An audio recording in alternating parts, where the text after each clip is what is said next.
abagcotshwa bakwazi ukuhlala u4 days emvuselelweni izingane zihleli zodwa. Umgcotshwa uyakwazi ukubuya ngabo 1 ekhathele ekseni ezwamsahla ingane esikoleni. Umngakhe edinga ukuphathwa kahle njengalomuntu wesifazane. You are tired. Akwazi ukumenza lutho unkosikazi wakho. Zonke lezi zinto ubefaka inaddress yalinganisa. Is ready ukuthi uyeza my husband unkosikazi indoda yami ikhathazo uyiminister. Kube khona imhlangano ebucayi ebandleni la ubuya khona ulimela ingqondo athi uyakhuluma ngakho uthi awungiyeke wena. Ukuze ubone ukuthi divorce ihamba ibanga elide kubagcotshwa. Njalo umgcotshwa ezogcotshwa kakhulu enkonzweni aya kuyo. Emotweni kancane bengaxabana ngalobuhlungu abulela abantu abadivorceile ila wathi walahlwa umfazi.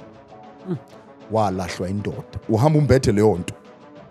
Ingcono inhlambe ukuthi umfelokazi lo ngigada amadoda ethi ngoba wafela indoda ngaze ahambe namadoda ethi hey lo wafela umfazi nimgade angaze lokho amakhosikazi ethi zingcono lo nhlamba. Kodwa uthule. Kunzima ukusurvive kwi-divorce. Bambalwa abantu abafanele ukuphila kwi-divorce. Mina indoda engihloniphayo yangikhipha egroupini izothiwa ngidivorce yangikhipha egroupini without ukungi-informa. Yangikhipha egroupini yahamba itshela abantu abafundisi ukuthi izothiwa mina ngidivorceile ngaka ngibelong kule group yabafundisi. Kungcono wamehlisa ngebhokisi ngoba uyahamba ethuneni uthi ngiyakukhumbula baby. Uye emathuneni ngiyakukhumbula sithando sami ushefile.